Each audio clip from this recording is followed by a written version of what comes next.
ഇബാദത്തുള്ളവനായാലും അവസാനം ചിലപ്പോൾ മനസ്സ് തെറ്റിപ്പോകാൻ, ഇബ്ലീസിന്റെ വഴിയിലേക്ക് നീങ്ങിപ്പോകാൻ സാധ്യതയുണ്ട്. അതുകൊണ്ട് നിങ്ങൾ എന്ത് ചെയ്യണം? ദുആ ചെയ്യണം. യാ മുഖല്ലിബൽ ഖുലൂബ് സബ്ബിത് ഖൽബി അലാ ദീനിക്. ദുആ ചെയ്തുകൊണ്ടേയിരിക്കണം. രണ്ടാമത്തെ കാര്യം പറഞ്ഞത് സലുല്ലാഹൽ ആഫിയ. ഈമാൻ ചോദിച്ചു കഴിഞ്ഞാൽ പിന്നെ അള്ളാഹിനോടൊരു മനുഷ്യൻ ചോദിക്കേണ്ട രണ്ടാമത്തെ കാര്യം ആരോഗ്യമാണ്. ആരോഗ്യം അനിവാര്യമാണ്. അതിനെപ്പോഴും നിങ്ങൾ അള്ളാഹിനോട് ചോദിച്ചുകൊണ്ടിരിക്കണം. സയ്യിദുനാ റസൂലുള്ളാഹി സ്വല്ലല്ലാഹു അലൈഹി വസല്ലം നിസ്കാരം കഴിഞ്ഞിട്ടൊന്നും ഓടാൻ പാടില്ല. പഠിച്ചോനെ, ഇന്നിപ്പോൾ എനിക്കൊരു ഷുഗറും കൊളസ്ട്രോളും ഒന്നും ഒരു അസുഖവും ഇല്ല എന്ന് പറഞ്ഞിട്ട് നമ്മൾ എണീച്ച് പോവുകയാണെങ്കിൽ എപ്പോഴാണ് വലിയ വലിയ ലക്ഷങ്ങൾ ചെലവിടേണ്ടി വരുന്ന അസുഖത്തിലേക്ക് നമ്മൾ എത്തിപ്പെടുന്നതെന്ന് പറയാൻ പറ്റാത്തൊരു ലോകത്താണ് നമ്മളുള്ളത്. അപ്പം അതുകൊണ്ട് നമ്മൾ എന്ത് വേണം? അള്ളാഹുവിനോട് എന്നും ദുആ ചെയ്തുകൊണ്ടേയിരിക്കണം. പ്രാർത്ഥന അള്ളാഹ്ക്ക് ഭയങ്കര ഇഷ്ടമാണ്. ഒരു ആവശ്യവും നിങ്ങൾക്ക് ദുനിയാവിൽ ഇല്ലാന്ന് വെച്ചോളൂ.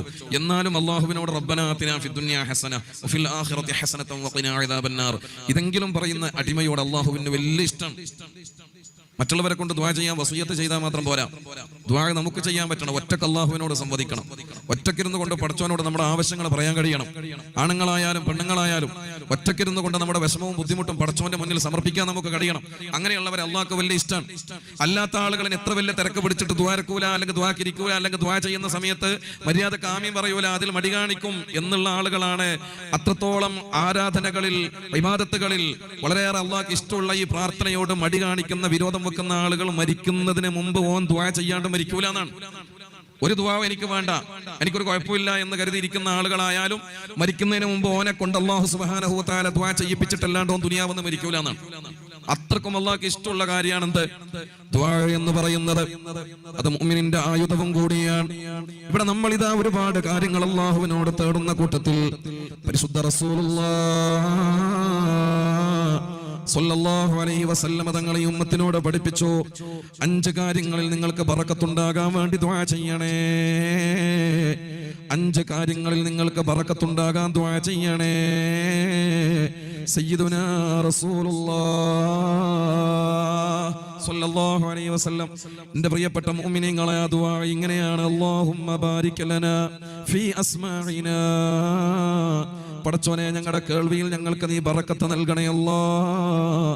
നിങ്ങൾ ദുആ ചെയ്യണമെന്ന് പഠിപ്പിച്ചു സയ്യിദുനാ റസൂലുള്ളാഹ് സ്വല്ലല്ലാഹു അലൈഹി വസല്ലം. 2 രീതിയിൽ ഇതിന് നമുക്ക് വിശദീകരണം കൊടുക്കാം.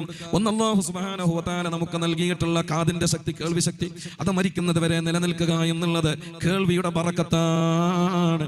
ഒരു മനുഷ്യൻ മറ്റൊരു മനുഷ്യനുമായിട്ട് സംസാരിക്കുന്ന സമയത്ത് പരസ്പരം മനസ്സിലാക്കാൻ ഏറെ നിർബന്ധമായിട്ടുള്ള ഒന്നാണല്ലോ കേൾവി എന്നുള്ളത്. അതില്ലാതെ വരുമ്പോൾ കമ്മ്യൂണിക്കേഷൻ നടക്കുകയില്ല, സംസാരിക്കാൻ പറ്റുകയില്ല. നമ്മൾ സംസാരിക്കുന്നുണ്ട്, മറ്റോ കേൾക്കുന്നില്ല എങ്കിൽ അതിന്റെ അവസ്ഥ എന്താണ്?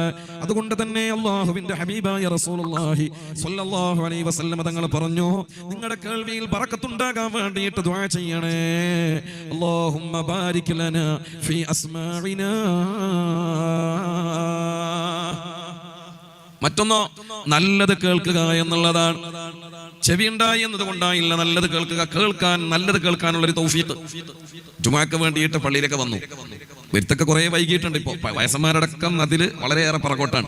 പണ്ടൊക്കെ കോവിഡ് വരുന്നതിന് മുമ്പ് 11:45, 12 മണിക്കൊക്കെ നിസ്കരിക്കാൻ വന്നുകൊണ്ടിരുന്ന ആളെ കോവിഡ് വന്നപ്പോൾ എൻ്റെ ജീവിതത്തിൽ ഇങ്ങനെ ഒരു ജുമായും ജമാഅത്തും എന്നൊക്കെ മുടങ്ങിയതും നഷ്ടപ്പെട്ടതും എനിക്ക് ഓർമ്മയില്ല. പടച്ചോനെന്നൊക്കെ പറഞ്ഞിട്ട് കരഞ്ഞു.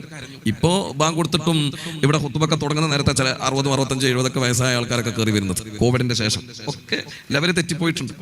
ചില ആളുകൾക്ക് ഈമാൻ കൂടിയിട്ടുണ്ട്, വേറെ ചില ആളുകൾക്ക് തീരെ ഈമാൻ ഇല്ലാതെ പോവുകയും ചെയ്തിട്ടുണ്ട്. തീരെ ഈമാൻ ഇല്ലാതെ പോയവരുണ്ട്. നിസ്കാരത്തിൽ ജമാഅത്തിന്റെ കാര്യത്തിലൊക്കെ പുറകോട്ട് വന്നവരുണ്ട്. അള്ളാഹു നമ്മുടെ നിസ്കാരത്തിന്റെ കാര്യത്തിലൊക്കെ ശ്രദ്ധിക്കാൻ അള്ളാഹു തൗഫീഖ് ചെയ്യട്ടെ. ബാങ്ക് കേട്ടിട്ട് പോലും അത് കേൾക്കാത്ത രൂപത്തിലാക്കി മാറ്റുന്നവരുണ്ട്. കേൾവിക്ക് ബറക്കത്തില്ല. ബാങ്ക് കൊടുക്കുന്നുണ്ട്, അതിനെ ശ്രദ്ധിച്ചിട്ട് കേൾക്കണേ, അത് നിങ്ങളുടെ ആഖിബത്ത് നന്നാകാനുള്ളതാണ് എന്ന് പരിശുദ്ധ ദീൻ പഠിപ്പിച്ചിട്ടുണ്ട്. പക്ഷെ ആ ബാങ്ക് കൊടുക്കുന്ന നേരത്ത് നമ്മുടെ വർത്താനം നമ്മൾ നിർത്തൂല, നമ്മുടെ സംസാരം നമ്മൾ നിർത്തൂല, അതിനെ ചെവി കൊടുക്കൂല. പള്ളിയിലൊക്കെ സ്വലാത്ത് തുടങ്ങിയിട്ടുണ്ട്, അവിടെ ദിക്റുകളൊക്കെ തുടങ്ങിയിട്ടുണ്ട്. നമ്മളെ ഉദ്ദേശം എന്താണ്? ആ തുടങ്ങിയതൊക്കെ നമ്മൾ കേൾക്കുന്നുണ്ട്. തീരാ നേരത്തായ നമ്മൾ പോവുള്ളൂ, എന്നാലും അവിടെ ചോറിട്ടുള്ളൂ, ചീരണി ഇട്ടുള്ളൂ. തിന്നാൻ കിട്ടുന്നിടത്തെ പിന്നെ ആളെ കിട്ടുള്ളൂ. ഫസ്റ്റ് ദിവസം തന്നെ ഇവിടെ ചോറുണ്ടായിരുന്നെങ്കിൽ കുറച്ചും കൂടി ആളുണ്ടായതിനെന്ന് ഞാൻ വിചാരിക്കുകയാണ്. ഇന്നത്തെ ദിവസം തന്നെ ചീരണി ഉണ്ടെന്നും കൂടി നോട്ടീസ് കൊടുത്തിനെങ്കിൽ കുറച്ച് ആളുണ്ടായിട്ട് ഉണ്ടോ? ഇന്നും ചീരണി ഉണ്ടോ? അപ്പോൾ നാളെ ഉണ്ട്. പഠിച്ചോ, നിങ്ങൾ ഭയങ്കര മാഷാ അല്ലാ. അമ്പലം ചെറുതാണെങ്കിലും വിഗ്രഹം വലുതെന്ന് പറഞ്ഞ മാതിരിയാണ്. ചെറിയ മഹലാണെങ്കിലും എല്ലാ കാര്യങ്ങളും മാഷാ അല്ലാ കേമായിട്ട് നടത്തുന്നുണ്ട്. അള്ളാഹു ബറക്കത്ത് തരട്ടെ. അള്ളാഹു ഈ ബറക്കത്ത് എന്നും അള്ളാഹു ഈ നാട്ടിൽ നിലനിർത്തി തരട്ടെ. എന്തിനും ഏതിനും ആളുകളെ സന്തോഷിപ്പിക്കുക എന്നുള്ളത് മാഷാ അല്ലാ. എന്നാൽ നിങ്ങളത് അനൗൺസ് ചെയ്തില്ല ചോറുണ്ട് എന്നുള്ളത്. വെറുതെ അല്ല അപ്പം ഇത്രയെങ്കിലും ആൾക്കാർ വന്നത്, അല്ലെങ്കിൽ ഇത്രയും ഉണ്ടാവില്ല ഉസ്താദ്. അങ്ങനെ നിങ്ങൾ കരുതിയിട്ട് ഞാനങ്ങനെ കരുതിയിട്ടില്ല. അള്ളാഹു ഒന്നും അനുഗ്രഹിക്കട്ടെ. അങ്ങനെയാണത്. ചോറുണ്ടാക്കുന്നിടത്ത് നമുക്ക് അടി ഉണ്ടാക്കാൻ പറ്റുള്ളൂ. 12 ദിവസം റബീഉൽ അവ്വലിന്റെ മൗലൂദും കഴിച്ചിട്ട് റസൂലുള്ളാഹിന്റെ സ്നേഹവും റസൂലുള്ളാഹിന്റെ ആ ഇടപെടലും ഒക്കെ നമ്മൾ സ്വഭാവമൊക്കെ പഠിച്ചു വെച്ചിട്ട് റബീഉൽ അവ്വലിൽ നിന്നാണ് ചോറ് കൊടുക്കുന്ന അടി ഉണ്ടാക്കുന്നത്. കാസർഗോട്ടാർ ഞാനടക്കം. ഞാൻ കാസർഗോഡ് ജില്ലക്കാരനാണ്. പയ്യന്നൂരിൽ നിന്നൊക്കെ പേര് വന്നത് ആടുന്ന് കല്യാണം കഴിച്ചപ്പോൾ യാപ്ലായതുകൊണ്ടാണ്. അപ്പം അതുകൊണ്ട് ഇതിനു വേണ്ടിയിട്ട് അടി ഉണ്ടാക്കിയ ടീമാണ് നമ്മുടെ നാട്ടുകാർ, നമ്മുടെ ജില്ലക്കാർ. എവിടെയാണെന്ന് ഞാൻ പറയില്ല. ഒക്കെ സോഷ്യൽ മീഡിയയിൽ ഉണ്ടായിരുന്നു റബീഉൽ അവ്വലിന്റെ ദിവസം. അല്ലാഹുവിന്റെ റബ്ബി അല്ലേ. അപ്പോൾ നല്ലത് കേൾക്കാം. ജുമുഅക്ക് പള്ളിയിൽ വന്നിട്ട് പള്ളിയിൽ ഇരുന്നിട്ട് പോലും നല്ലത് കേൾക്കാന്ന് പറഞ്ഞാൽ ഖുതുബ അവിടെ ഇരുന്ന് കേൾക്കണം എന്നുള്ളത് അനിവാര്യമാണ്. അൽ ഖുതുബത്തു തഖൂമു മഖാമ റകഅത്തൈനി മിനൽ ഫർള്. അത് ഫർള് നിസ്കാരത്തിന്റെ 2 റകഅത്തിന്റെ സ്ഥാനത്ത് നിൽക്കുന്നതാണ് ജുമുഅ ഖുതുബ എന്നുള്ളത്. ആണുങ്ങൾ എന്തിനാ പള്ളിക്ക് വരുന്നു ജുമുഅക്ക് വരുന്നു ചോദിച്ചു കഴിഞ്ഞാൽ ഒരു പറയും നല്ല ഉറക്കം കിട്ടണമെങ്കിൽ വെള്ളിയാഴ്ച തന്നെ പള്ളിയിൽ വരണം ഉസ്താദ്. എന്തൊരു സുഖാന്നറിയാം വെള്ളിയാഴ്ച ജുമുഅക്ക് ഉറങ്ങാൻ. ആകെ എണീക്കുന്നത് അല്ലാഹുമ്മ ഗ്ഫിർ ലിൽ മുഅ്മിനീന വൽ മുഅ്മിനാത്ത് എന്ന് ഉസ്താദ് ഇങ്ങനെ പറയുമ്പോൾ അപ്പൊ നേരം ചിലപ്പോൾ എന്ത് ചെയ്യും, ഉറക്കുന്നു ഇങ്ങനെ അറിയാണ്ട് എണീച്ചു പോകും. അല്ലെങ്കിൽ ആദ്യത്തെ ഖുതുബയിൽ ഒരു ഇരുത്തുണ്ടല്ലോ, ഒരു ആയത്ത് ഓതിയിട്ടല്ലേ, യാ അയ്യുഹല്ലദീന ആമനു തഖുല്ലാഹ വഖൂലൂ ഖൗലൻ സദീദാ യുസ്ലിഹ് ലക്കും അഅമാലക്കും വയഗ്ഫിർ ലക്കും ദുനൂബക്കും വമൻ യുതിഇല്ലാഹ വറസൂലഹു ഫഖദ് ഫാസ ഫൗസൻ അദീമാ. ഇതൊക്കെ ചൊല്ലിക്കഴിഞ്ഞാൽ ആ ആയത്തങ്ങ് തീർന്നു കഴിഞ്ഞാൽ പിന്നെ കുറച്ചു നേരം സ്വലാത്തൊക്കെ ചൊല്ലിയിട്ട് നമ്മൾ അവിടെ വരക്കാനുണ്ട്. വലിയ ഇജാബത്തുള്ള സമയമാണത്. എന്തോ ആയിക്കോട്ടെ, ചിലപ്പോൾ ആ സൗണ്ട് കേൾക്കാത്തപ്പോഴാണ് ചില ആൾക്കാർ ഇങ്ങനെ കണ്ണും ഇങ്ങനെ തുറന്ന് നോക്കുന്നത്. പഠിച്ചോനെ ഇത്ര നേരം ആംബുലൻസിന്റെ സൈറൻ കേട്ടോണ്ടിരുന്നു, ഇപ്പൊ ഒന്നും കേൾക്കുന്നില്ലല്ലോ എന്ന്. സൗണ്ട് കേട്ടാലേ ഉറങ്ങുള്ളൂ. അങ്ങനെ ഉണ്ടല്ലോ ചില ഉപ്പാര് ഫാൻ മാറ്റാൻ സമ്മതിക്കില്ല. എന്താ ആ ഫാനിന് ഇങ്ങനെ സൗണ്ട് ഇട്ട് പണ്ടേ സൗണ്ട് കേട്ട് ആ സൗണ്ടിൽ ഉറങ്ങി. ഇനിയിപ്പോൾ സൗണ്ട് ഇല്ലാത്ത ഫാനൊന്നും നിന്റെ റിമോട്ട് കൺട്രോൾ ഫാനൊന്നും അവിടെ പറ്റൂല, കാരണം എന്താ ഉറക്കം കിട്ടൂല. അങ്ങനെയാണ്. അപ്പോൾ വെള്ളിയാഴ്ച ജുമുഅക്ക് ഇപ്പോൾ പെണ്ണുങ്ങൾ വയലിന് വരുന്നത് എന്തിനാണ്? അവരെ ഏറ്റവും കൂടുതൽ ഉറങ്ങാൻ കിട്ടുന്ന ഒരു റാഹത്തുള്ള സമയമാണ് ഈ വയലിൻ്റെ സമയം എന്ന് പറയുന്നത്. എല്ലാവരും അല്ല കേട്ടോ, ഞാൻ ചോദിച്ചു നോക്കിയാൽ. കാരണം രാവിലെ മുതലേ വൈകുന്നേരം വരെ ഈ സമയം വരെ അവർക്ക് ജോലിയും പണിയും വീട്ടു ജോലിയും ഒക്കെ ആയിട്ട് കുറച്ച് റാഹത്തോടെ വന്ന് സമാധാനത്തോടെ ഇരിക്കുന്നുണ്ടെങ്കിൽ ഒരു 1.5-2 മണിക്കൂർ നിങ്ങൾ ചിലപ്പോൾ ഇടക്കുന്ന ലെഫ്റ്റ് അടിച്ച് പോകും. പെണ്ണുങ്ങൾ അങ്ങനെ എണീച്ചു പോകില്ല. കാരണം എന്താ, അവർക്ക് ആകെ സമാധാനം കിട്ടുന്ന ഒരു കേന്ദ്രം എന്നുള്ളത് ഈ വയലിന് വരുമ്പോഴാണ്. അപ്പോൾ വന്നിട്ട് ഇരുന്നിട്ട് ഉറങ്ങുന്ന ആൾക്കാർ അവിടെ എത്തിയിട്ടും കേൾക്കാനുള്ള തൗഫീഖില്ലാന്നാണ് ഞാൻ പറയുന്നത്. നല്ലത് കേൾക്കാനുള്ള തൗഫീഖില്ല. വെള്ളിയാഴ്ച ജുമുഅ കഴിഞ്ഞിട്ട് പള്ളിയുടെ ഖത്തീബ് ഉസ്താദ് പറഞ്ഞു ആരും എണീച്ച് പോകരുത്, 5 മിനിറ്റ് എല്ലാവരും ഇരിക്കണേന്ന്. അന്നേരം അതുവരെയുള്ള എല്ലാ ജുമുഅക്കും പിന്നെ ദുആ കഴിഞ്ഞിട്ട് പോകുന്നവൻ അങ്ങനെ പറഞ്ഞപ്പോൾ നേരത്തെ എണീച്ചിട്ട് പോയി. ദുആ കഴിഞ്ഞിട്ട് എണീച്ചിട്ട് പോകുമ്പോൾ ഉസ്താദ് വിചാരിച്ചേക്കാണ്ട് അയാൾ പ്രസംഗത്തിന് ഇരിക്കാതെ പോവാണ്, അപ്പോൾ നേരത്തെ പോയേക്കാം. നാട്ടുകാർ എത്ര പേരുണ്ട് ചെവി കൊടുക്കുന്നവർ? ഏറ്റവും കൂടുതൽ പ്രസംഗത്തിന് ഇരിക്കേണ്ടത് ഈ പയ്യന്നൂരിൽ നിന്നും കണ്ണൂരിൽ നിന്നും പിന്നെ അല്ലെങ്കിൽ തെക്കൻ ഭാഗത്തു നിന്നൊക്കെ കൊണ്ടുവരുന്ന ഉസ്താദ്മാർക്ക് വേണ്ടിയിട്ടല്ല നിങ്ങൾ ഇരുന്ന് കൊടുക്കേണ്ടത്. പള്ളിയിലെ ഉസ്താദിന്റെ പ്രസംഗം 5 മിനിറ്റ് 5 മിനിറ്റ് 10 മിനിറ്റ് 10 മിനിറ്റ് അത് നാടിന്റെ പൾസ് അറിഞ്ഞിട്ട് സംസാരിക്കുന്നവരാണ്. അതുകൊണ്ട് ആ സമയത്ത് ഉസ്താദിനെ നിങ്ങൾ ചെവി കൊടുക്കണം. എന്താണ് ഉസ്താദ് പറയണത്, എന്താ ഇവിടുത്തെ ഒരു ആലിം നിങ്ങളെ ഏൽപ്പിച്ചിട്ടുള്ളത്, എന്ത് ഉത്തരവാദിത്തമാണ്? ഈ നാടിനെ ആത്മീയതയിലേക്ക് കൊണ്ടുവരാനുള്ള ഒരു ഉത്തരവാദിത്തമാണ് ഖത്തീബ് ഉസ്താദിന്റെ കയ്യിൽ നിങ്ങൾ കൊടുത്തിട്ടുള്ളത്. അത് കമ്മിറ്റിക്കും മേലെയാണ്. ഇവിടെ എങ്ങനെ ദീനിന്റെ കാര്യങ്ങൾ ചെയ്യണം, അതെങ്ങനെയാണ് ചെയ്യേണ്ടത്, അത് ഏത് രൂപത്തിലാണ് ചെയ്യേണ്ടതെന്നൊക്കെ പറഞ്ഞു കൊടുക്കാനാണ് ഈ ശമ്പളം കൊടുത്ത് നിർത്തിയിട്ടുള്ളത്. നമ്മുടെ ജോലിക്കാരല്ല ഖത്തീബ് മുക്രി എന്നൊക്കെ പറഞ്ഞു കഴിഞ്ഞാൽ. അല്ലെങ്കിൽ നിങ്ങൾ ഈ കൊടുക്കുന്നവരെ തുച്ഛമായ ശമ്പളത്തിനൊക്കെ ഒരിക്കലും അതാവൂല്ല. അവർക്കൊക്കെ ചെവി കൊടുക്കണം. നമ്മൾ ആലിമീങ്ങൾക്ക് ചെവി കൊടുക്കണം. അവരെന്താണ് പറയുന്നത് നോക്കണം. ഇവിടെ ഇതിനപ്പുറത്തേക്കൊക്കെ വേറെ രീതിയിലൊക്കെ ചെവി കൊടുക്കുന്ന ആൾക്കാരുണ്ട്. ഇപ്പൊ എല്ലാം കേൾക്കുന്ന ടീമാണല്ലോ, എല്ലാം കേൾക്കാം.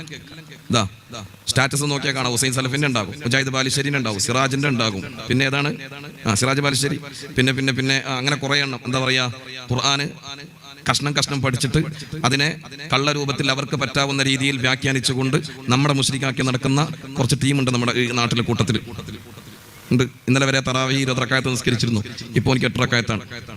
ഇന്നലെ വരെ നിസ്കാരത്തിന് ശേഷം ദുആർന്നിരുന്നു, ഇപ്പോൾ എനിക്കത് പറ്റൂല. ചെയ്യുന്നവരൊക്കെ ശിർക്കായി, മക്കാമ് പോകുന്നവരൊക്കെ മുശ്രിക്കായി, ഖുതുബിയത്ത് കഴിക്കുന്നവരൊക്കെ പള്ളിയിലുള്ള കഴിക്കുന്നവരൊക്കെ അമ്പലത്തിൽ കഴിക്കുന്നതിന് തുല്യമായി. ഇല്ലേ? ഇതൊക്കെ പറഞ്ഞ് നടക്കാൻ ഇപ്പൊ കുറെ ചെറുപ്പക്കാർ, നിങ്ങൾ മരിച്ചാളോട് എന്തിനാ പറയുന്നത്, നിങ്ങൾ എന്തിനാ മരിച്ചാളോട് സഹായം ചോദിക്കുന്നു? എന്നാൽ ഈ പൊട്ടന്മാരൊക്കെ എന്ത് കണ്ടിട്ടാണ് 5 വക്ത് നിസ്കരിക്കുന്നത്? 50 വക്തല്ലേ നിസ്കരിക്കണ്ടേ?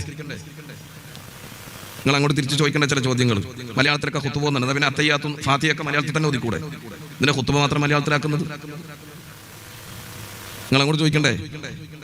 മരിച്ചാളോട് നിങ്ങൾ മരിച്ചാൾ അങ്ങനെ സഹായിക്കാന്ന് പറയുന്നു. മരിച്ചാളെ സഹായിച്ചിട്ടല്ലേ കൂട്ടരെ? മൂസാ നബി മരിച്ചതല്ലേ? ആ മൂസാ നബി അല്ലേ അള്ളാഹുവിന്റെ റസൂലിനോട് പറഞ്ഞത്, നബി നിങ്ങളുടെ ഉമ്മത്തിങ്ങൾക്ക് പറ്റൂലെന്ന്. അള്ളാഹിന്റെ അടുത്ത് വീണ്ടും പോടുന്നു. പോയി വന്നിട്ടല്ലേ 45 എത്തി. ഇനി 5 ആണ്, എന്ത് 45 ചുരുക്കി 5 എത്തി. ആ 5 വക്ത നിസ്കാരമല്ലേ നമ്മൾ നിസ്കരിക്കുന്നത്. ഈ 45 വെട്ടി ചുരുക്കിയത് ആര് കാരണമാണ്? നിങ്ങൾ ചരിത്രം കേട്ടില്ല, പറയ് ആര് കാരണമാണ്? മൂസാ നബി അലൈഹി സ്വലാം കാരണല്ലേ? മൂസാ നബി റസൂലുള്ളാഹിക്ക് മുമ്പ് മരിച്ചോയില്ലേ?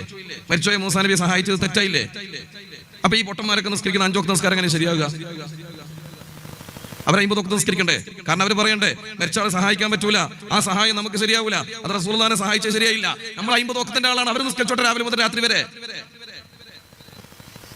ഇത് നമ്മൾ വന്നിട്ട് എന്തെങ്കിലുമൊക്കെ പറയുമ്പോൾ 4 കഷ്ണം ആയത്തൊക്കെ ഓർമ്മ, ശരിയാ, ഓൻ പറയുന്നത് ശരിയാ, ഓൾ പറയുന്നത് ശരിയാ, മറ്റോ പറയുന്നത് ശരിയാ, മറ്റുള്ളൂ ഇതൊക്കെ പറഞ്ഞുകൊണ്ട് നമ്മളെ വസ്വാസാക്കുന്ന കുറെ ടീം, ഈമാനിനെ ദുഷിപ്പിക്കുന്ന സുന്നത്ത് ജമാഅത്തിന്റെ യഥാർത്ഥത്തിലുള്ള ആശയത്തിൽ നിന്നൊക്കെ നമ്മുടെ മനസ്സിനെ മാറ്റിക്കൊണ്ടുപോകുന്ന കുറെ ടീംസുകൾ ഇപ്പൊ ഇറങ്ങിയിട്ടുണ്ട് സോഷ്യൽ മീഡിയയിൽ. എന്തും കാരണം ഇത് ഈ വരലൊന്നും ഇങ്ങനെ നീക്കിയാൽ മതി, ഒന്ന് നീക്കി അടുത്തത് വരുന്നത് എന്താണ്? നമ്മുടെ ഈമാനെ ദുഷിപ്പിക്കുന്ന സാധനമാണ്. അതുകൊണ്ട് എല്ലാം കേൾക്കാന്നുള്ളതല്ല. ഗ്രൂപ്പൊക്കെ വാട്സപ്പിൽ ഇഷ്ടംപോലെ ഗ്രൂപ്പുണ്ട്. ആ ഗ്രൂപ്പുകളിലൊക്കെ ഓരോരുത്തർ അവരവർക്ക് തോന്നിയ മെസ്സേജുകളൊക്കെ ഷെയർ ചെയ്യാൻ തുടങ്ങി. നമ്മളിതൊക്കെ ഡൗൺലോഡ് ചെയ്ത് കേൾക്കുമ്പോൾ നമുക്ക് തോന്നുകയാണ് പഠിച്ചോളെ ഇത് പറഞ്ഞത് ശരിയാണല്ല, മൗലിദ് കഴിക്കാൻ പാടില്ല, റസൂലുള്ളാഹിന്റെ മൗലിദ് പറ്റൂല. എന്നാ ഓന്റെ പുറക്ക് ഓന്റെ മക്കളെ ബർത്ത്ഡേ കഴിക്കുന്നതിന് വിരോധമില്ല. കഴിഞ്ഞുപോയ ഉപ്പാപ്പന്മാര് പറയുന്നതൊന്നും അംഗീകരിക്കാൻ പാടില്ല എന്ന് പറയുന്നത്. എന്നാ ഉപ്പാപ്പാനെ ഓർമ്മിക്കാണ്ട് നിസ്കാരത്തിൽ സലാം വീട്ടുന്നില്ല. പാരമ്പര്യം ഇല്ലാണ്ട് ഇസ്ലാം ഇല്ലല്ലോ.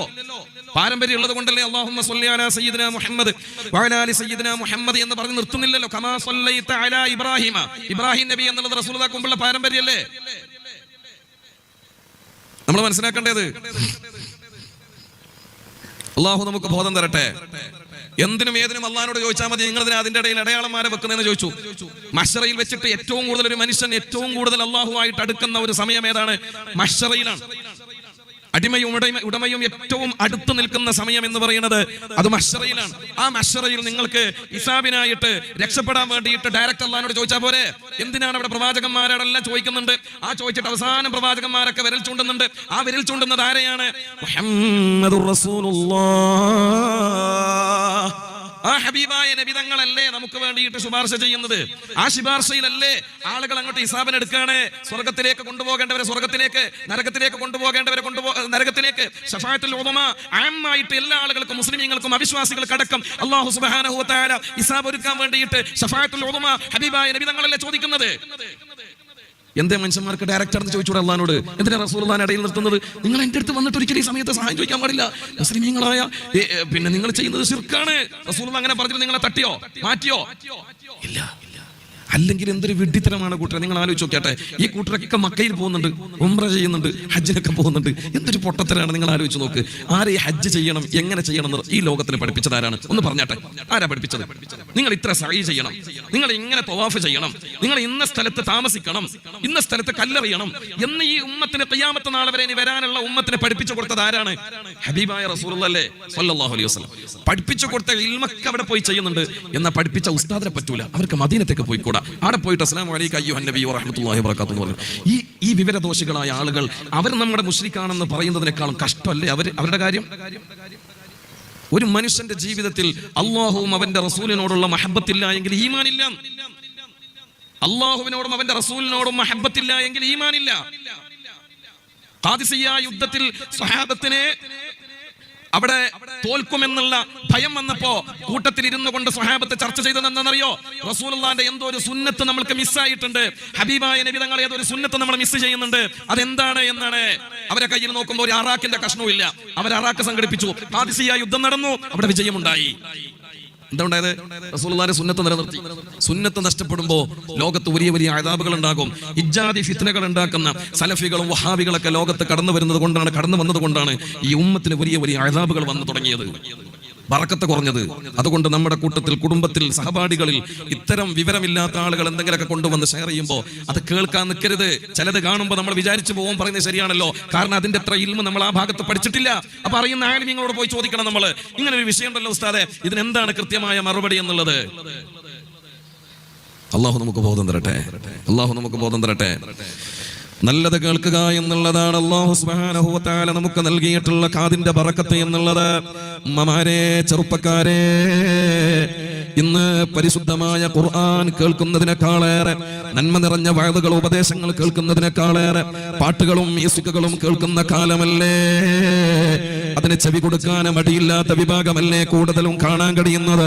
യാ അല്ലാഹ്, ഒരു നാട്ടിൽ പ്രഭാഷണം സംഘടിപ്പിച്ചു കഴിഞ്ഞാൽ, ആത്മീയ മജ്‌ലിസുകൾ സംഘടിപ്പിച്ചു കഴിഞ്ഞാൽ അവിടെ ആളുകൾ കുറവാണ്.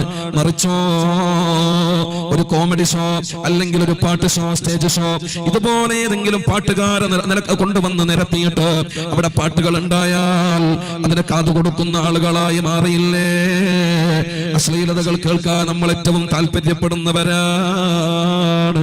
പരിശുദ്ധമായ ഇസ്ലാം നമ്മളോട് പറയണത്, ഇന്ന സമഅ വൽ ബസറ വൽ ഫുആദ കുല്ലു ഉലൈക കാന അൻഹു മസ്ഊലാ.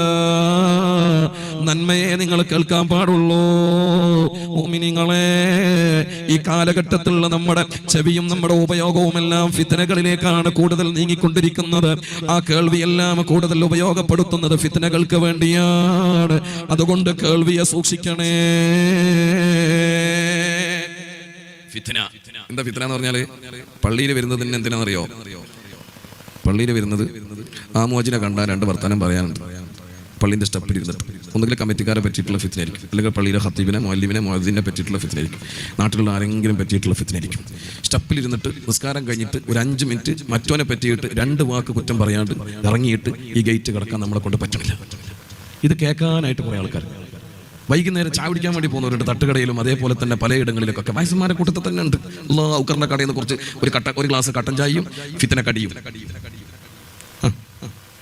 ആരെക്കുറിച്ചൊക്കെ എന്തെങ്കിലുമൊക്കെ പറയാണ്ട് മനസ്സിന് സമാധാനം കിട്ടൂല. വാട്സപ്പ് ഗ്രൂപ്പ് ആരെങ്കിലൊക്കെ അതിൽ വന്നിട്ട് എന്തെങ്കിലുമൊക്കെ കുഴപ്പമാക്കുന്നുണ്ടെങ്കിൽ അതൊക്കെ കേട്ട് രാത്രി ഇങ്ങനെ ആ വോയിസുകൾ ഇങ്ങനെ കേട്ടിരിക്കുക. ഫിത്നകൾ. ഒരു കല്യാണത്തിന് പോയിട്ട് വന്നിട്ട് പർദ്ദ മാറ്റുന്നതിന് മുമ്പ്, ഊരി വെക്കുന്നതിന് മുമ്പ് വീട്ടിലത്തെ പെണ്ണുങ്ങൾ ആ കുടുംബത്തിനെ പറ്റി, ആ വീട്ടുകാരെ പറ്റി, അവിടെ കണ്ടതിനെ പറ്റിയിട്ടുള്ള ഫിത്ന പറയാൻ അവർക്ക് സമാധാനാവൂല. 2 വർത്താനവും ഫിത്നയും പറഞ്ഞാലേ ഈ പർദ്ദ ഊരിയാക്കാൻ പറ്റുള്ളവർക്ക്. ഇത് കേൾക്കാനായിട്ട് കുറെ കുടുംബക്കാർ, അയൽവാസികളും ഇല്ലേ?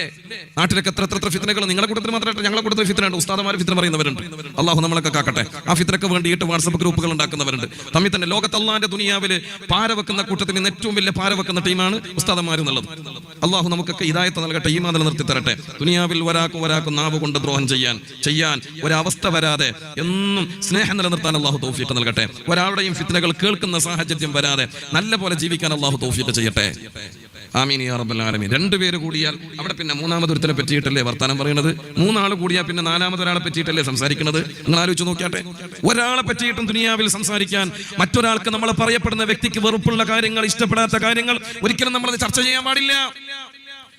സയ്യിദുനാ റസൂലുള്ളാഹി സ്വല്ലല്ലാഹു അലൈഹി വസല്ലം തങ്ങളും ബഹുമാനപ്പെട്ട അബൂബക്കർ സിദ്ദീഖ് റളിയല്ലാഹു അൻഹുവും സയ്യിദുനാ ഉമർ ഇബ്നുൽ ഖത്താബ് റളിയല്ലാഹു അൻഹുവും ഒരു വഴിക്ക് ഇറങ്ങുകയാണ്. ഒരു ആവശ്യത്തിന് വേണ്ടിയിട്ട് അവർ ഇറങ്ങുകയാണ്.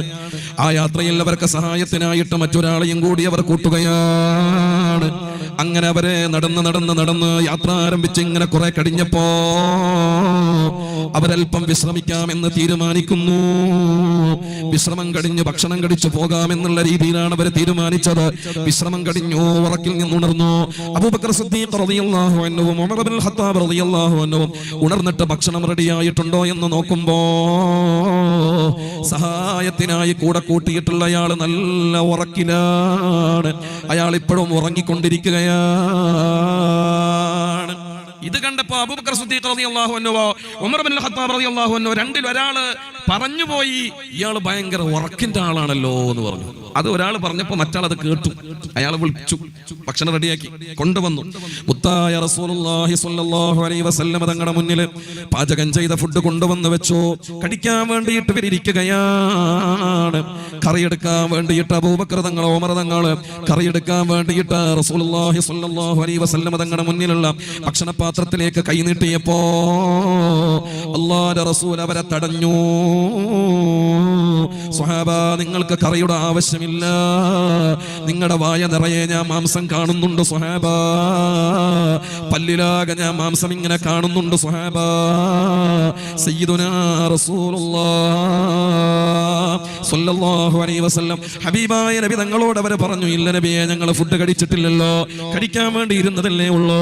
യാ റസൂലല്ലാഹ്, കറിയെടുക്കാൻ വേണ്ടി പോയതല്ലേ ഉള്ളൂ, പിന്നെങ്ങനെയാ ഞങ്ങളുടെ വായയിൽ ഇറച്ചി ഉണ്ടാകുന്നത്, മാംസം കാണുന്നത് നബിയേ?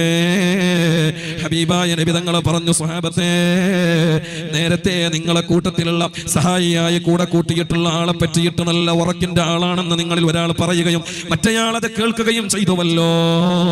അത് കാരണം അത് അല്ലാഹുക്ക് ഇഷ്ടപ്പെടാത്ത വാക്കുകളാണ് സ്വഹാബ. അത് കാരണം അയാളുടെ പച്ചമാംസം നിങ്ങളുടെ പല്ലിൽ ഞാൻ കാണുന്നുണ്ട് സ്വഹാബ.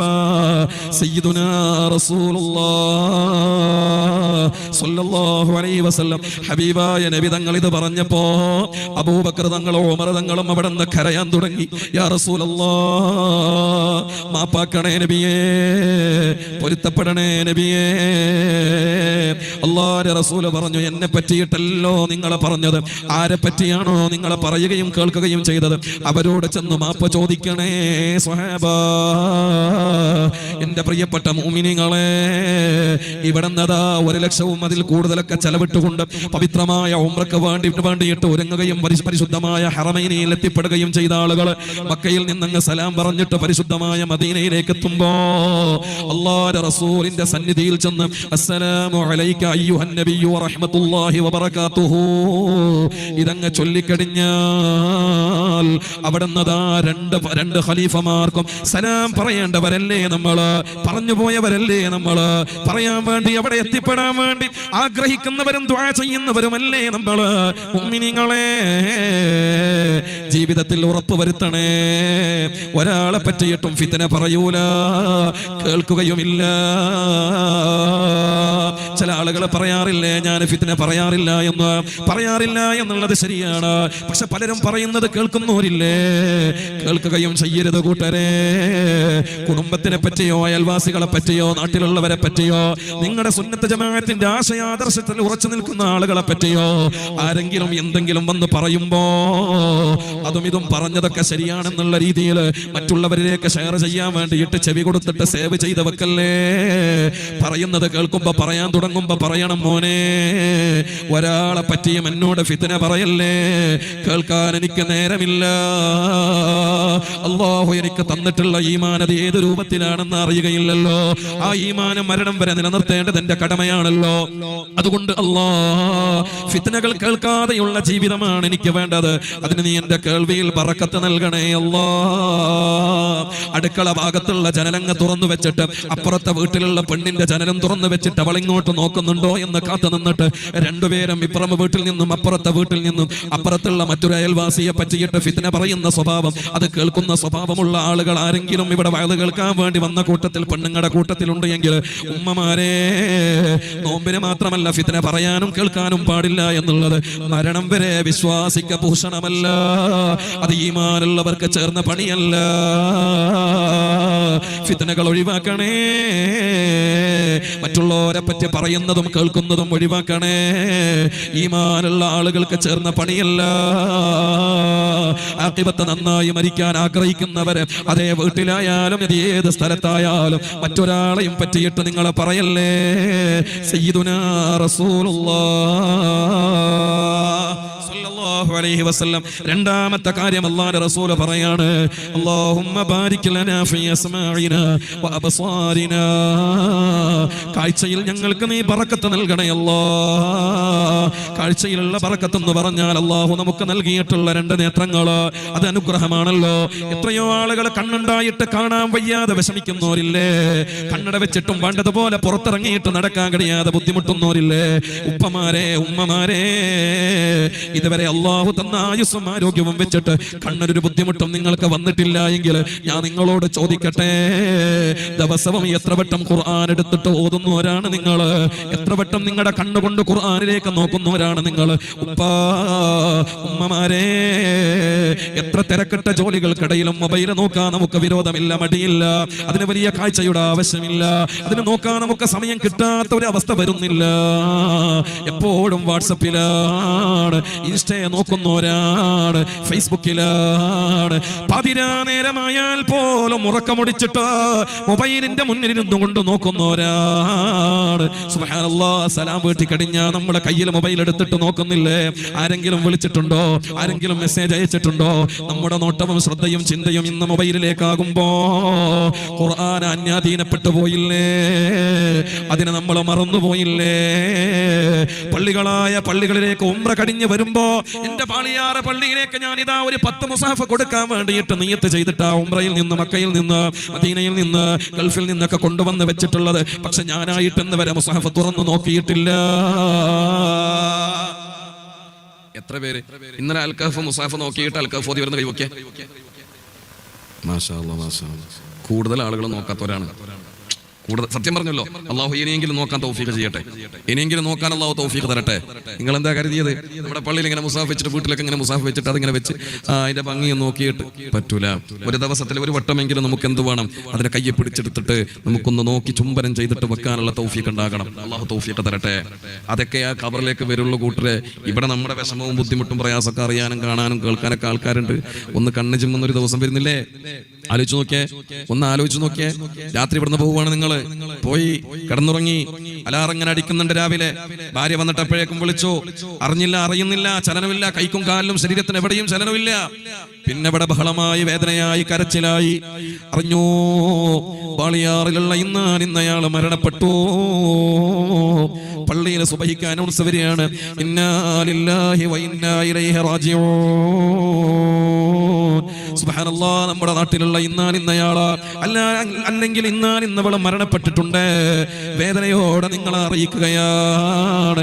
ഒന്നെല്ലാരും ഒന്ന് കണ്ണടച്ചിട്ടൊന്ന് ചിന്തിച്ചു നോക്ക്. ഇത്രയേ ഉള്ളൂ ജീവിതം എന്ന് പറയുന്നത്. അതിന്റെ ഇടയിൽ കിട്ടിയ ഒരു അവസരം നമ്മുടെ വാട്സപ്പ് ഉപയോഗിക്കുന്നവര്, മൊബൈൽ എടുത്തിട്ട് അതിൽ വരുന്ന മെസ്സേജുകൾ വായിക്കുന്നവര്, നമ്മുടെ കണ്ണിന് കാഴ്ച കുറവാണെങ്കിൽ, കയ്യിൽ കീശയിലോ കണ്ണടയില്ല എങ്കിൽ അടുത്തുള്ളവന്റെ കണ്ണട നമ്മുടെ കണ്ണിന് ഫിറ്റാകും, കാഴ്ചക്ക് ഫിറ്റാകുമെങ്കിൽ അത് വെച്ചിട്ട് പോലും വാട്സപ്പിലുള്ള മൊബൈൽ വായിക്കുന്നില്ലേ? ഗ്രൂപ്പിൽ വന്നത് വായിച്ചു നോക്കുന്നില്ലേ? എന്റെ പ്രിയപ്പെട്ട സഹോദരിമാരെ, കിടക്കാൻ വേണ്ടിയിട്ട് ബെഡിലെത്തിയാൽ പോലും അവിടെ ഇരുന്നിട്ട് കാല് നിവർത്തി വെച്ചിട്ട് ഇത് നോക്കാൻ നമ്മൾ നേരം കണ്ടെത്തുന്നില്ലേ? നോമ്പ് മുറിക്കാൻ വേണ്ടിയിട്ട് എല്ലാം റെഡിയാക്കി വെച്ചിട്ടുണ്ട്. ഒരു 4-5 മിനിറ്റ് ബാക്കിയുണ്ട് നോമ്പ് മുറിക്കാൻ. തസ്ബീഹ് ചൊല്ലാൻ നമ്മുടെ നാവനങ്ങുന്നില്ല. അപ്പോഴേക്കും കയ്യിലിതാ മൊബൈൽ വന്നോ. നോക്കല്ലേ, നമ്മൾ അതിലേക്ക് നോക്കല്ലേ. സുബ്ഹാനല്ലാഹ്. ഇന്നിതാ ആ നോക്കിയ കണ്ണുകൾ ഇങ്ങനെ കുടുംബക്കാരടച്ചു വെച്ചു. കൈകളെ തുടയിലേക്ക് ചേർത്ത് വെച്ചു. കാലിന്റെ തള്ളവിരൽ ചേർത്ത് വെച്ചിട്ട് കെട്ടിട്ട് വെച്ചു. അവിടെ നിന്നതാ കിടക്കുന്ന നമ്മുടെ ബെഡ്റൂമിൽ നിന്നും മെല്ലെ അവിടെ നിന്ന് നമ്മുടെ ശരീരത്തെ എടുത്തിട്ട് ആളുകൾക്കൊക്കെ വന്നു കഴിഞ്ഞാൽ കാണാൻ പറ്റുന്നൊരു മുറിയിലേക്ക് നമ്മുടെ ശരീരത്തെ എടുത്തു മാറ്റുന്നു. അവിടെ നിന്നതാ ഒരു പഴയ കട്ടിലിന്റെ മുകളിൽ വിരിച്ചു വെച്ചിരിക്കുന്ന ഓലപ്പായയുടെ മുകളിൽ നമ്മുടെ ശരീരത്തെ അങ്ങ് എടുത്തു വെച്ചില്ലേ? ബിസ്മില്ലാഹി വഅലാ മില്ലത്തി റസൂലില്ലാഹ് ഇതങ്ങ് ചൊല്ലിയിട്ടതാ ഒരു വെള്ള തുണിയും നമ്മുടെ മേലെ ശരീരത്തിന് മേലെ ഇങ്ങനെ വിരിച്ചു, പുതപ്പിച്ചു. സുബ്ഹാനല്ലാഹ്. അറിഞ്ഞവരൊക്കെ വരികയാണ്, സങ്കടത്തോടെ വന്ന് നോക്കാണ്. ഒരല്പനേരം കഴിഞ്ഞപ്പോ കുറച്ചാളുകൾ താങ്ങിപ്പിടിച്ചിട്ട് കൊണ്ടുപോയി കുളിപ്പിച്ചില്ലേ? റെഡിയാക്കിയിട്ട് കൊണ്ടുവന്നിട്ടതാ നമുക്ക് വേണ്ടിയിട്ട് തറയിൽ വിരിച്ചു വെച്ചിരിക്കുന്ന വെള്ളത്തുണിയുടെ മുകളിൽ അവിടെ നിന്നതാ കർപ്പൂരവും മൈലാഞ്ചി ഇലയും വെച്ചിട്ടുള്ള ആ തുണിയുടെ മുകളിൽ നമ്മുടെ കൊണ്ടുവന്ന് കിടത്തിയില്ലേ? കാലിന്റെ ഭാഗത്ത്, നടുവിന്റെ ഭാഗത്ത്, തലയുടെ ഭാഗത്ത് കെട്ടും കെട്ടിയിട്ട് അവിടെ നിന്ന് കൊണ്ടുവന്ന് വെച്ചിട്ടുള്ള ഒരുക്കി വെച്ചിരിക്കുന്ന അവിടെ നിന്ന് ആ കട്ടിലിന്റെ ഉള്ളിലേക്ക് നമ്മളെ എടുത്തു വെച്ചില്ലേ? ലാ ഇലാഹ ഇല്ലല്ലാഹ് ചൊല്ലിയിട്ട് ആളുകൾ അവിടെ നിന്നതാ നമ്മുടെ വീട്ടിൽ നിന്ന് കൊണ്ടുപോവല്ലേ? ഉമ്മമാരെ, ഉപ്പമാരെ, നമ്മുടെ കൊണ്ടുപോയി വെക്കുന്ന പള്ളിയിലതേ ആ പള്ളിയുടെ മുൻവശത്ത് മിഹ്റാബിന്റെ പരിസരത്തിനായി കൊണ്ടുവന്ന് വെച്ചില്ലേ? ആളുകൾ അവിടെ നിന്ന് നമുക്ക് വേണ്ടിയിട്ട് നിസ്കരിച്ചില്ലേ? ആ നിസ്കാരം കഴിഞ്ഞിട്ട് ആളുകൾ വീണ്ടും നമ്മെ താങ്ങിപ്പിടിച്ചിട്ട് ബിസ്മില്ലാഹി വഅലാ മില്ലത്തി റസൂലില്ലാഹ് ഇതങ്ങ് ചൊല്ലിയിട്ട് എടുത്ത് കൊണ്ടുപോയിട്ട് ഒരുക്കി വെച്ചിരിക്കുന്ന ഖബറാകുന്ന കല്ലറയില് നമ്മളെ അങ്ങ് എടുത്ത് കിടത്തിയില്ലേ? ഖിബലയുടെ ഭാഗത്തേക്ക് മുഖത്തെ അങ്ങ് വെച്ചിട്ട് അതേ മണ്ണിനോട് നമ്മുടെ കവിൾത്തടത്ത് ചേർത്ത് വെച്ചിട്ട് അവസാനമായിട്ട് ആ മൂടുകല്ലെടുത്ത് വെക്കല്ലേ? മോനെ, താഴെ നമ്മുടെ നേരെ താഴെ മണ്ണാണ്, വലതുഭാഗത്ത് മണ്ണാണ്, ഇടതുഭാഗത്ത് മണ്ണാണ്, മുകളിലോട്ടും മണ്ണ് വരാൻ വേണ്ടി പോവാണ്. അവിടെ നിന്നതാ ഖബറിന്റെ ഭാഗത്തങ്ങ് മൂടുകല്ലെടുത്ത് വെച്ച് കഴിഞ്ഞാൽ ആളുകൾ മണ്ണ് വാരിയിട്ടില്ലേ? മിൻഹാ ഖലഖനാകും വഫീഹാ നുഈദുകും വമിൻ വമിൻഹാ നുഖ്രിജുകും താറതൻ ഉഖറാ. ഇതങ്ങ് ചൊല്ലിയിട്ട് ആളുകൾ ഇങ്ങനെ 3 പടി മണ്ണ് വാരിയിടുന്നു. കൈക്കോട്ട് കൊണ്ട് ആ ഖബറിലേക്ക് ഇങ്ങനെ മണ്ണ് വാരിയിടുന്നു. മറമാടലങ്ങ് പൂർത്തിയായില്ലേ? ആ മറമാടലങ്ങ് പൂർത്തിയായി കഴിഞ്ഞാൽ അവിടെ നിന്നതാ ചൊല്ലിത്തരികയല്ലേ, അല്ലാഹുമ്മ സബ്ബിത്ഹു ഇൻദ സുആൽ, അല്ലാഹുമ്മ അൽഹിമുൽ ജവാബ്, അല്ലാഹുമ്മ ജാഫിൽ ഖബ്റ അൻ ജംബൈഹി, അല്ലാഹുമ്മഗ്ഫിർ ലഹു വറഹ്മുഹു, അല്ലാഹുമ്മ ആമിൻഹു മിൻ കുല്ലിൽ ഫസഅ. തസ്ബീത്ത് ഇങ്ങനെ ആളുകൾ ഇങ്ങനെ ചൊല്ലുകയാണ്. ഉമ്മമാരെ കൊണ്ടുപോയി അവിടെ മറവ് ചെയ്യപ്പെട്ടിട്ടുള്ളത് പെണ്ണാണ് എങ്കിൽ നേരിയ വ്യത്യാസമേ ഉള്ളൂ. ഇന്നു മുതൽ നമ്മുടെ മനസ്സിൽ അലയടിക്കണം, ഈ തസ്ബീത്ത് ഇങ്ങനെ ഓർമ്മ വരണം. എനിക്ക് വേണ്ടിയിട്ട് പാളിയാറിലുള്ള ഓരോ ആങ്ങളക്കും ഓരോ ഭർത്താവിനും ഓരോ മക്കൾക്കും ചൊല്ലിത്തരാൻ കഴിയുന്നത് ഇത് മാത്രമാണ്. അല്ലാഹുമ്മ സബ്ബിത്ഹാ ഇൻദ സുആൽ, അല്ലാഹുമ്മ അൽഹിംഹൽ ജവാബ്, അല്ലാഹുമ്മ ജാഫിൽ ഖബ്റ അൻ ജംബൈഹാ, അല്ലാഹുമ്മഗ്ഫിർ ലഹാ വറഹ്മഹാ, അല്ലാഹുമ്മ ആമിൻഹാ മിൻ കുല്ലിൽ ഫസഅ.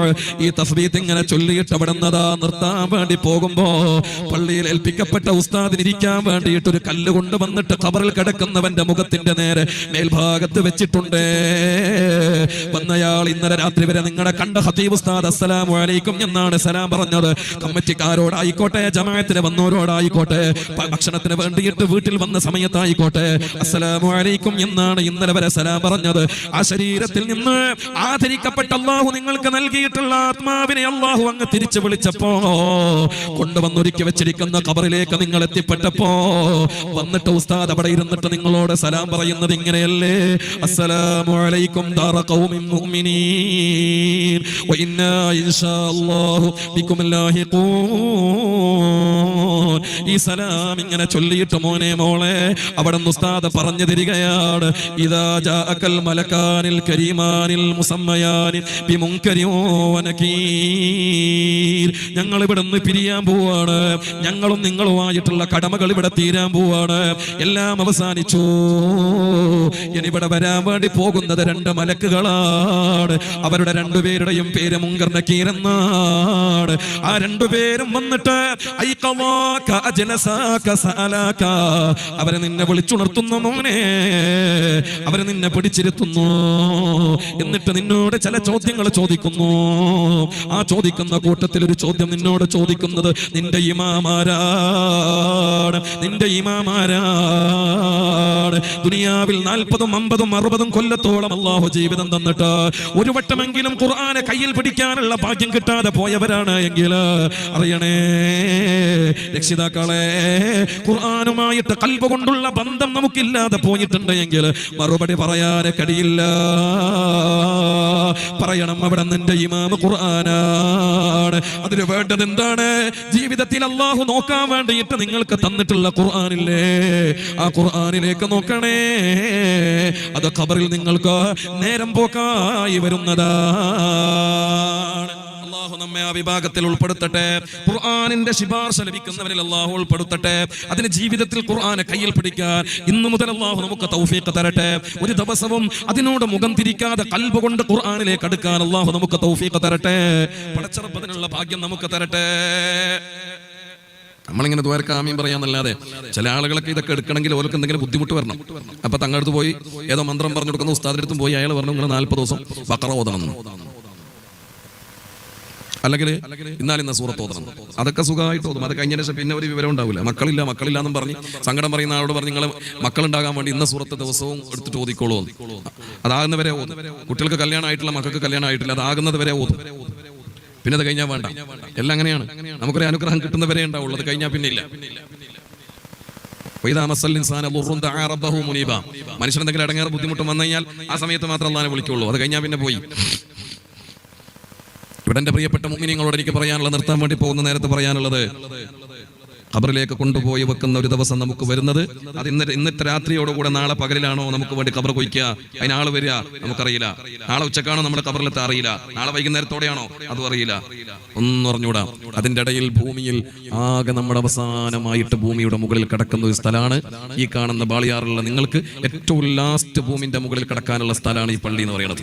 നിങ്ങളുടെ 75 ലക്ഷത്തിന്റെ വീടല്ല, 80 ലക്ഷത്തിന്റെ വീടല്ല, 1CR വീടല്ല, അല്ലേ? കോടികൾ ചെലവിട്ടിട്ട് ഇപ്പോഴും അതിനെ മോഡിഫൈ ചെയ്തുകൊണ്ടിരിക്കുകയാണ്, ഡിസൈൻ മാറ്റാണ്. ഇതൊന്നും ചെയ്ത വീടല്ല അവസാനം കിടക്കുന്നത്. ഈ വീടിന്റെ ഉള്ളിലാണ് ഏറ്റവും ലാസ്റ്റ്. ഇവിടുന്ന് പിന്നെ ആളുകളെ എടുത്ത് കൊണ്ടുപോയിട്ട് നേരെ ചെയ്യുന്നത് മറമാടുന്നത് പള്ളിക്കാട്ടിൽ ഖബർസ്ഥാനിൽ നമ്മുടെ ആറടി മണ്ണിൽ ഭൂമിന്റെ മുകളിൽ അവസാനം കിടക്കുന്നത് ഈ പള്ളിയാണ്. അതുകൊണ്ടാണ് പള്ളിക്ക് സഹായിക്കണമെന്ന് എപ്പോഴും പറയുന്നത്. എന്തിനാണെന്നറിയോ? പള്ളിയുമായി ബന്ധപ്പെട്ടുകൊണ്ട് നിങ്ങൾ കൊടുത്തിട്ടുണ്ടെങ്കിൽ നിങ്ങൾ നാളെ കിടക്കേണ്ട വീടിനെയും ഭവനത്തെയും അള്ളാഹു നന്നാക്കി തരും.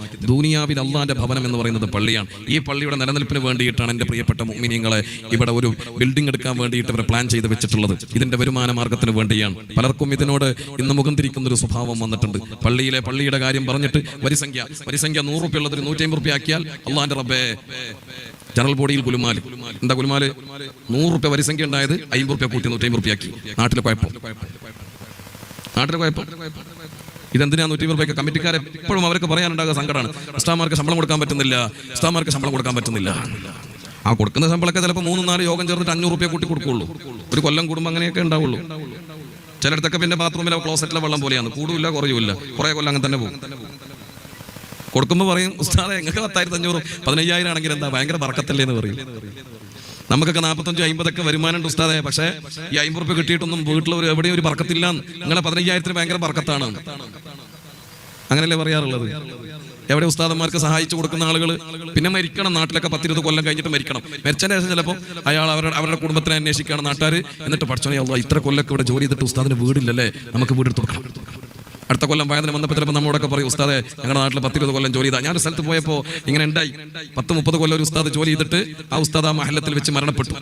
എന്നിട്ട് കമ്മിറ്റിക്കാർ അവിടെ ഒരു വേദന പോയപ്പോൾ വലിയ അഭിമാനത്തോടെ എന്നോട് പറയാം, ഉസ്താദ് ഞങ്ങൾ മഹല്ലുകാരെന്ന് പറഞ്ഞാൽ ഭയങ്കര സംഭവമാണ്, ഞങ്ങളുടെ കമ്മിറ്റി വലിയ സംഭവമാണ്, ഇവിടുത്തെ മരിച്ചുപോയ ഒരു ഉസ്താദിന് വീട് എടുത്ത് കൊടുത്തിരുന്നു. ഞാൻ പറഞ്ഞു, ഇന്നാലില്ല, മരിച്ചുപോയ ഉസ്താദിന് വീട് കൊടുക്കലോ? അത് നിങ്ങൾ വീട്ടിൽ മറമാടിയതാണോ? മരിച്ച ഉസ്താദിനുള്ള വീട് പറഞ്ഞാൽ ഖബർസ്ഥാനിയല്ലേ? അതിനേക്കാളും വലിയ വീടാണ് ഇപ്പൊ ആർക്ക് എവിടെയാ വരാൻ വേണ്ടി പോകുന്നത്?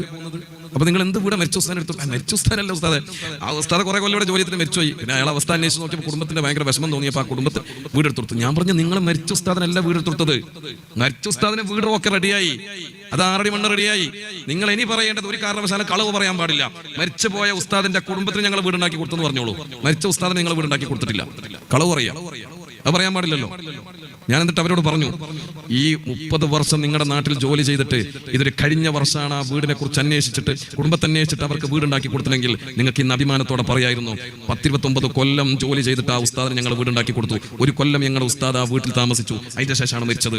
അഭിമാനത്തോടെ പറയായിരുന്നു. ഉസ്താദ് മരിച്ച ശേഷം ആ കുടുംബത്തിന് വീടുണ്ടാക്കി കൊടുത്തിട്ട് കാര്യം കൂട്ടരെ കൊടുക്കണ്ടെന്നല്ല ഞാൻ പറയുന്നത്. ജീവിതകാലത്ത് ആളുകളെ ചേർത്ത് പിടിക്കണം. അള്ളാഹു തൗഫീഖ് തരട്ടെ. ജീവിതകാലത്ത് ഇവിടെയൊക്കെ ഉസ്താദന്മാരുണ്ടല്ലോ, അവർക്ക് കഷ്ടപ്പാടും ബുദ്ധിമുട്ടും പ്രയാസം ഉണ്ടോ എന്നുള്ളത് അന്വേഷിക്കണം. ജീവിതകാലത്ത് അന്വേഷിക്കണം, എന്നിട്ട് സഹായം കൊടുക്കണം. ഞാൻ പറഞ്ഞു വരുന്നത് ചേർത്ത് പിടിക്കണം. കോവിഡ് കാലഘട്ടത്തിൽ വലിയ ബുദ്ധിമുട്ടും പ്രയാസം ഉണ്ടായി. ശമ്പളം കൂട്ടി കൊടുക്കണം, അവർക്ക് നല്ല ശമ്പളം കൊടുക്കണം, ഉസ്താദന്മാർക്ക് നല്ല ശമ്പളം കൊടുക്കണം. എന്തുകൊണ്ട്? നിങ്ങൾ ഉപ്പളെ പോയിട്ട് 1 കിലോ മത്തി മേടിക്കുന്ന സമയത്ത്, അല്ലെങ്കിൽ പോട്ടെ ഇപ്പൊ കോഴിക്കാണല്ലോ വില കൂടുതൽ. ഇവിടുത്തെ കോഴിക്കുള്ളത് 150. പിന്നെ ഇവിടുത്തെ എന്താ പറയാ, ഔക്കർച്ച പോയിട്ട് ചോദിക്കുന്ന കോഴിക്കും കിട്ടുന്ന കിലോന്റെ വില പറയുന്നത് 150. പള്ളിത്തെ മുക്കർച്ച പോയി ചോദിക്കുമ്പോൾ കോഴിക്കടക്കാരൻ എന്താ പറയാ, കിലോന് എത്രയെന്ന് പറയുള്ളൂ? 150 അല്ലേ? 50,000 മാസം ശമ്പളം മേടിക്കുന്നവനിക്കും കോഴി 1 കിലോ 150. അതേപോലെ തന്നെ പള്ളിയിലെ ഉസ്താദിന് 150 തന്നെ.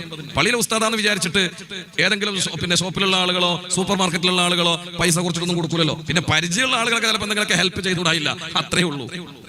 എല്ലാവർക്കും ജീവിത കുടുംബമൊക്കെ ഉണ്ട്, ഉസ്താദന്മാർക്കും കുടുംബമുണ്ട്, അവർക്ക് ആഗ്രഹങ്ങളുണ്ട്, ശമ്പളം നല്ലോണം കൊടുക്കണം. ഇവിടുത്തെ അവസ്ഥ എന്താണെന്ന് എനിക്കറിയില്ല, ഞാൻ മൊത്തത്തിൽ പറയാം. ആ ശമ്പളം തന്നെ സുബ്ഹാനല്ലാഹ് 3-ാം തീയതി പോയിട്ട് അടുത്ത 30-ാം തീയതി കഴിഞ്ഞിട്ടും കിട്ടാത്ത ചില നാടുകളുണ്ട്. മാസങ്ങളായിട്ട് ശമ്പളം കൊടുക്കാത്തവരുണ്ട്, 1 മാസത്തിൽ കൃത്യമായിട്ട് ശമ്പളം കൊടുക്കാത്തവരുണ്ട്. ചിലയിടങ്ങളിലൊക്കെ ഉസ്താദന്മാർ ഭയങ്കര സങ്കടം പറയാൻ, ഉസ്താദേ 8-ാം തീയതി കഴിഞ്ഞു, 18-ാം തീയതി കഴിഞ്ഞു, ഇതുവരെ ശമ്പളം കിട്ടിയിട്ടില്ല. എന്തുകൊണ്ടാണ് ഇതൊക്കെ വരുന്നത്? നാട്ടിലുള്ള ആളുകൾ ഇത്തരം വിഷയങ്ങളിലൊന്നും കൃത്യമായ സഹകരണം ഇല്ലാത്തത് കൊണ്ടാണ്. വേണ്ടത് നല്ലതുപോലെ ശമ്പളം കൊടുത്തിട്ട് അവരെ നിലനിർത്താൻ കഴിയണം.